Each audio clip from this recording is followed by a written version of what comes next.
કે શ્રી મહાપ્રભુજી પાસે કોઈ આવ્યો અને વિનંતી કરી કે મારે 100 બ્રાહ્મણોને પ્રસાદ લેવડાવવા છે. એટલે આપ શ્રી મહાપ્રભુજી આજ્ઞા કરે છે કે 100 બ્રાહ્મણને પ્રસાદ લેવડાવવા હોય અને જો ના મળે તો શું કરવું? તો આપ આજ્ઞા કરે છે કે 100 બ્રાહ્મણ કદાચ ન મળે તને તો તું એક કંઠીધારી વૈષ્ણવને પ્રસાદ લેવડાવી દે તો એ 100 બ્રાહ્મણને લેવડાવ્યા બરાબર.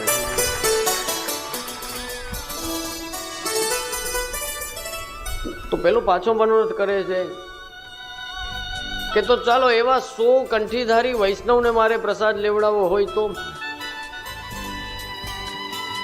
આપ આજ્ઞા કરે છે કે કદાચ તને 100 કંઠીધારી વૈષ્ણવ ન મળે તો એક કૃષ્ણનો પ્રેમી સાચો ભક્ત હોય ને એવા વૈષ્ણવને પ્રસાદ લેવડાવતો. તો એ 100 કંઠીધારી વૈષ્ણવ બરાબર છે. તો પેલા વૈષ્ણવે પાછો એવો મનોરથ કર્યો કે એવા 100 પ્રેમી ભક્તોને, એવા 100 વિરહ દશાવાળા વૈષ્ણવને મારે પ્રસાદ લેવડાવવો હોય તો એ જ્યારે એમ બોલ્યા ને તો શ્રી મહાપ્રભુજીના આંખોમાં આંસુ આવી ગયા. આપ આજ્ઞા કરે છે એ સમયે, આજથી 500 વર્ષ પહેલા આપ આજ્ઞા કરે છે કે અરે ભાઈ, એક પ્રેમીને શોધવો પણ બહુ મુશ્કેલ છે, એક પણ વિરહ દશા વાળો મળવો બહુ મુશ્કેલ છે, તો 100 તો ક્યાંથી મળે? એ રીતની જ વાત અહીંયાથી હરિરાય મહાપ્રભુ કરે છે. કારણ કે આગળની 3 સાખીમાં આપ એ જ ભાવને સમજાવે છે કે વિરહ અવસ્થા વાળો એ તાદ્રશી કેવો હોય, એ પ્રેમી ભક્ત કેવો હોય, એની સ્થિતિ કેવી હોય.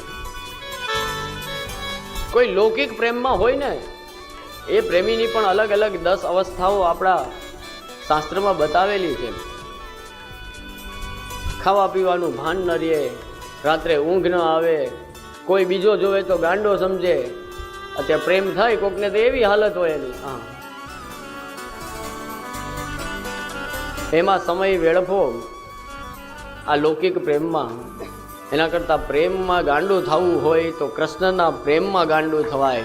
આમાં કંઈ મળવાનું નથી. બધા સંબંધ સ્વાર્થથી જોડાયેલા છે. આપણે તો એવા સમયમાં જીવી રહ્યા છીએ મારા વાલા કે આમ દૂરથી જોવે કે આનું અત્યારે કામ છે તો કે હા તો બોલાવો, અને કામ નથી તો કે નથી બોલાવો. આપણે તો એટલા બધા હિસાબી થઈ ગયા છીએ, એટલા બધા હિસાબી જીવનમાં, એવા સમયમાં આપણે જીવીએ છીએ કે કામ હોય તો બોલાવીએ છીએ અને કામ નથી તો એને બોલાવતા પણ નથી. આપણે આવું ચરિત્ર આપણું બની ગયું છે, આવું કેરેક્ટર આપણું બની ગયું છે. તો જ્યારે દુનિયામાં બધા સંબંધના હિસાબ થઈ ગયા છે તો મારા વાલા એક સંબંધ તો એવો રાખો કે જેમાં કોઈ હિસાબ કિતાબ ના હોય, જેમાં કોઈ લેવા દેવાની ગણતરી ના હોય. એવો ઠાકોરજી સાથેનો સંબંધ એવો નિસ્વાર્થ રાખો કે સહજ રીતે હું અને મારા પ્રભુનો આ સંબંધ છે ને એમાં કોઈ મારે કંઈ લેવું નથી કે મારે કંઈ આપવું નથી. શુદ્ધ પ્રેમનો એવો સંબંધ હોય. આજ એક શરૂઆત છે, ત્યાં સુધી તો ઠાકોરજીની કૃપા હોય તો પહોંચાય. આપણે ત્યાં એવા ઘણા ઉદાહરણો છે. ગજન ધાવન, રાજા અંબરીશ, આ બધા પ્રેમી ભક્તો હતા. ગજન ધાવનને શ્રી મહાપ્રભુજીના વહુજીએ જ મોકલા હતા કે પાન લઈને આવો. ઠાકોરજી માટે જ પાન જોતા હતા. પણ એમની અવસ્થા અતિશય વિરહ દશામાં કે કેટલીક વાર પણ નવનીત પ્રિયાજી વગર ગજન રહી ના શકે એવી સ્થિતિમાં એ જીવતા હતા. કે જેવું આ સાખીમાં આપે વર્ણન કરેલું છે કે છીન ઉતરે છીન હી ચડે, છીન છીન આતુર હોય, નિસ્વાસર ભીંજ્યો રહે. એ કૃષ્ણના પ્રેમમાં ભીંજાયેલો. ઠાકોરજી વગર થોડો સમય પણ એ રહી ના શકે. નવનીત પ્રિયાજી વગર ગજન ધાવણ રહી શકતા નથી. એ પાન લેવા ગયા છે, સેવા જ કરતા હતા, પણ એમનું ચિત્ત તો ઠાકોરજીમાં લાગેલું છે. જુઓ, જ્યારે આવી અવસ્થા થઈ જાય ને ત્યારે તો જીવથી સેવા પણ બનતી નથી. આ એવી સ્થિતિ છે, ઉત્કટ વિપ્રયોગની અવસ્થા છે. અને ત્યાં એમને ઠાકોરજીનું સ્મરણ થઈ ગયું છે અને ત્યાં મૂર્છિત થઈને પડી ગયા છે. આ તો એ જીવની સ્થિતિની વાત થઈ, પણ આ તો પુષ્ટિ માર્ગ છે. ત્યાં નવનીત પ્રિયાજી પણ રાહ જોવે છે, રાજભોગ આરોગતા નથી. અને એમને પૂછ્યું ને કે પ્રભુ આપ આરોગો, આપ કેમ નથી આરોગતા? તો કે મારો ગજન આવશે ને ત્યારે હું આરોગીશ, ત્યાં સુધી હું આરોગીશ નહીં. વિચાર કરો તમે, આ એ કક્ષાની વાત છે. ત્યારે જઈને માનસીની સિદ્ધિ છે કે જે આપણે ત્યાં રાજા અંબરીશને હતી. રાજા અંબરીશ ઘોડા ઉપર યુદ્ધમાં હતા, પણ એમનું ચિત્ત ઠાકોરજીની સેવામાં લાગેલું હતું. એ રાજભોગ સડતા હતા, ત્યાં તો યુદ્ધનું મેદાન હતું. આજુબાજુનું એને કંઈ ખબર નથી. એ તો ખાલી ઘોડા ઉપર બેસીને બધાએ કીધું કે રાજા વગરની સેના જાય નહીં, તમે બેસી જાઓ. ખાલી બેસી ગયા. અને એ તો ત્યાં એમનું ચિત્ત, એમનું મન તો ઠાકોરજીની સેવામાં હતું. એ તો રાજભોગ ધરતા હતા. હાથમાં કઢીનો ડબરો છે ને હું ઠાકોરજીને કઢી ધરવા જાઉં છું, કઢી પધરાવું છું ચોકી ઉપર, એવી ભાવ સાથે એ તો હતા યુદ્ધમાં. તો એ યુદ્ધના મેદાનમાં પણ જુઓ, ઘોડો આમ ઊંચો નીચો થયો, ઘોડાએ થોડી ઉછાલ કરી, તો એ યુદ્ધના મેદાનમાં કઈ કઢી નથી સાથે, પણ રાજા અંબરીશના આખા વસ્ત્રો હતા એ કઢીવાળા રંગાઈ ગયા. આ માનસીની સિદ્ધિ છે. આપણું ચિત્ત જેમાં હોય, આપણું ચિત્ત જો ઠાકોરજીમાં હોય, કોઈ પણ જગ્યાએ તમે હોવ, કોઈ પણ સ્થળે તમે હોવ, એ માનસી ક્યારે સિદ્ધ થયેલી ના.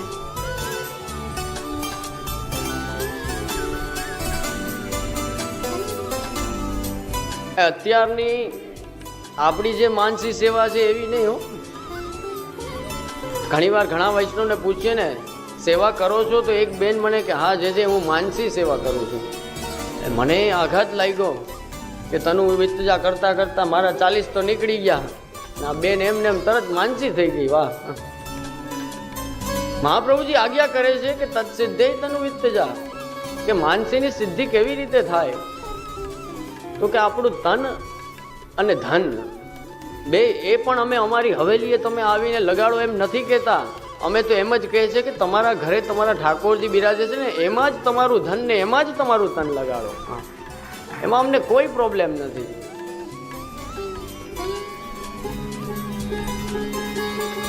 પણ તન અને ધન જ્યાં લાગશે ને મન ઓટોમેટિક એની પાછળ પાછળ જશે.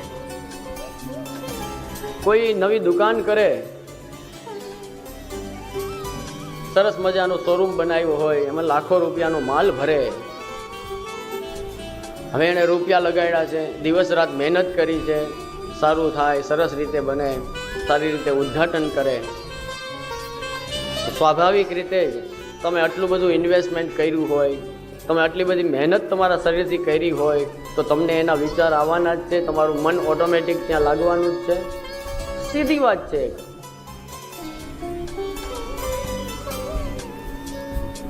તો અહીંયા શ્રી મહાપ્રભુજી આપણને કહે છે કે તમારું ધન અને તમારું તન એક કૃષ્ણની સેવામાં લગાડો તો તમારું મન ઓટોમેટિક એ બેની પાછળ પાછળ જવાનું છે.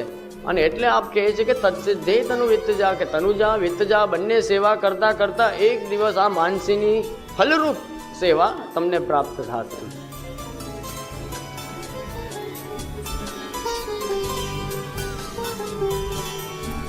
આજની માનસી તો એવી છે કે એમાં તો નાવાની જરૂર નથી. અપરસ એ માનસીમાં થઈ જાય ને, ગાદલામાં બેઠા બેઠા આ થઈ ગઈ અપરસ ને આ મંગલ ભોગ ને આ રાજભોગ ને સીધા ઠાકોરજી પોઢી જાય ને પછી એ પોઢી જાય પાછા. એને જાગવાની જરૂર જ નથી. માનસી કરવાની છે. ગાદલામાં સૂતા હતા, સવારે ઊભા થયા, અપરસે ગાદલામાં થઈ ગઈ. ઠાકોરજી યાં ને યાં જગાડાઈ ગયા, ઠાકોરજી યાં ને યાં પોઢી ગયા ને મનથી બધું કરવાનું હોય એટલે 10-15 મિનિટમાં તો થઈ જાય, પછી પાછા આપે પોઢી જાય. એવી રીતની માનસી ના હોય મારા વાળા. ઘણા વૈષ્ણવ એવું પૂછતા હોય કે અમે કે પુષ્ટ નથી કરાવ્યા એક ઠાકોરજી, તો હું આ સેવા કરું તો ચાલે? મેં કીધું તું ગમે એ કર ચાલે, આ ને ઓ ને ઓલું ને એમ નહીં, ગમે એ કર ચાલે. પુસ્તક નથી કરાવ્યો પછી તો કોઈ પ્રશ્ન જ ઉભો થતો નથી. ઘણા એવા પ્રકાર હોય છે, આજે મેક્સિમમ એવા પ્રકાર વધી ગયા છે. એ કે મેં કીધું પૂછતાવતા કેમ નથી? તો કે એમાં કઈ ટેન્શન નહીં, પૂછતાવીએ ને પછી તો બંધન થઈ જાય, પછી તો ઘણી સમસ્યાઓ થઈ જાય. આ પુષ્ટ કર્યા વગર ને એમને મનમાં સંતોષ થાય કે હું ઠાકોરજીની સેવા કરું છું. અરે મર્યાદામાં પણ કોઈ મંદિર હોય ને એમાં મૂર્તિ એમને મૂકી દો તો ના ચાલે, એની પ્રાણ પ્રતિષ્ઠા કરવી પડે ત્યારે એ દેવનું એમાં આહવાન થાય. એમ ઠાકોરજી પુષ્ટ થાય છે ને ત્યારે આપણે ત્યાં તો ખાલી માત્ર પ્રાણ પ્રતિષ્ઠા કૃષ્ણની નથી થતી, પણ સાથે સાથે ભાવની પણ પ્રતિષ્ઠા થાય છે કે વલ્લભના અભિપ્રેત કૃષ્ણ એમાં પધારે છે, એ લીલા વિશિષ્ટ એમાં પધારે છે ને પછી તમારી સેવાને અંગીકાર કરે છે. એટલે આજે પુષ્ટ કર્યા વગરના ઠાકોરજીની સેવા કરે છે બધા, એને પાછું નામે આપ્યું છે કંઈક સરસ, રમતા લાલા. એને રમતા લાલા કહે એટલે એમાં બે રમતા હોય, એના ઠાકોરજી રમતા હોય ને ઓલો રમતો હોય. દરરોજ રહીમાં રાખે બે સામસામા, પછી કે આમ ધરું તો ચાલે, ઓલું કરું તો ચાલે. મેં તો હા, તમે તમારા ઠાકોરજી બે રહીમાં રાખો આનંદથી. હા,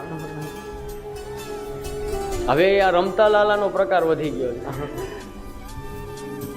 તમને પ્રેક્ટિસ જરૂર કહેવાશે, સેવાનો આભાસ જરૂર તમને થશે, પણ સાચી સેવા તો જ્યારે પુષ્ટ કરશો, જ્યારે એમાં પુરુષોત્તમનો આવિર્ભાવ થશે અને મહાપ્રભુજી ગુસાઈજીનું નામ લઈને વિનંતી કરવામાં આવશે, ત્યારે જ એ તમારી સેવાનો અંગીકાર કરશે. તો માનસીની સિદ્ધિ આનાથી થાય છે. અને આવા કોઈ પ્રેમી ભક્તને, આવા વિરહ અવસ્થા વાળાને લૌકિક વાળો જોવે તો એને એમ કે આ તો ગાંડો લાગે છે, પણ એ કૃષ્ણ માટે ગાંડો થયેલો હોય, એને દુનિયાની પડી ના હોય, એને દુનિયા ગાંડી લાગતી હોય, દુનિયા એને ગાંડી સમજતી હોય, પેલો એને આખી દુનિયા ગાંડી લાગતી હોય કે કેવા મૂર્ખા છે, હું પ્રભુ આરે આનંદ લઉં છું અને આ બધા જુઓ કંઈ કરતા નથી, સંસારમાં ને સંસારમાં, સ્વાર્થમાં ને સ્વાર્થમાં પોતાનો ને પોતાનો ખાડો મોટો કરે છે ને એક દિવસ એમાં ને એમાં એ પોતે એ સંસારના કૂપમાં, એ સંસારના ખાડામાં પોતે જ પડી જવાના છે. એ પ્રેમી ભક્તને એવું થતું હોય. એના માટે આપ કહે છે કે હરિજન કી હાંસી કરે તાહી સકલ વિધાની. એવા ભક્ત હોય કોઈ, એવા પ્રેમી ભક્ત હોય, પુષ્ટિ મર્યાદા બંનેમાં મળે છે આપણને. તેવા ટોચના કોઈ ભગવદીય હોય, કોઈ કૃષ્ણ માટેનો પ્રેમી હોય, કદાચ લૌકિક રીતે સંસારની રીતે આપણને એ કદાચ વ્યવસ્થિત ના પણ લાગતો હોય, પણ વિચારીને એની મસ્કરી કરવી, એની હાંસી ન ઉડાડવી. તાપર કોપત વ્રજપતિ, કોઈ સાચા ભક્તનું જો આવી રીતે તમે અનાદર કરી દો, તો એની હાંસી કરી દો. હું તો એમ કહું છું કે કોઈ પણ વૈષ્ણવ સેવા કેવી પણ કરે છે ને એની હાંસી ના કરો. ક્યાં ભાવથી કેમ કરતો હોય એ જાણે ને એના પ્રભુ જાણે. આપણે અનાદર ન કરાય એનું, આપણે એની હાંસી ન કરાય, કારણ કે ઠાકોરજીને તરત અપ્રસન્નતા થાય છે. તાપર કોપત વ્રજપતિ, જો ઠાકોરજી તમારી સેવામાં ભૂલ થાય તો કોઈ દિવસ કોપાયમાન નથી થતા, પરમ કૃપાલુ છે. તમારી સેવાથી ક્યારેય અપ્રસન્ન થઈને કોપાયમાન થયા છે એવા દાખલા છે નહીં. આજે કેમ આમ તે સેવા કરી, આજે કેમ આવું કર્યું, ક્યારેય કોપાયમાન નથી થતા.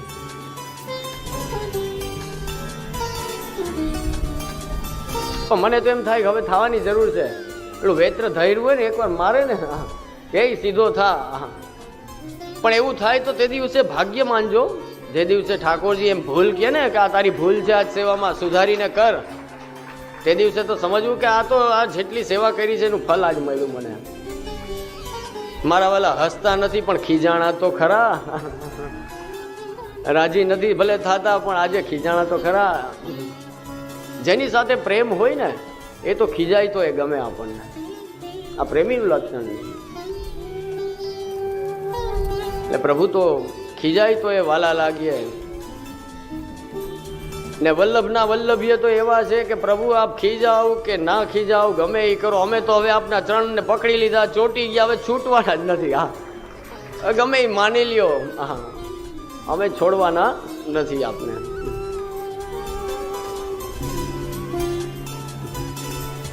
આ આહિર સમાજમાં હું જાઉં ને બાબુભાઈ, આ ચોટા ગામ છે આપણો અહીંયા કુરજાળાની આગળ, ત્યાં એ લોકો મને 2-3 વખત લઈ ગયા કે આવી રીતે પ્રવચન કરો ને આપ.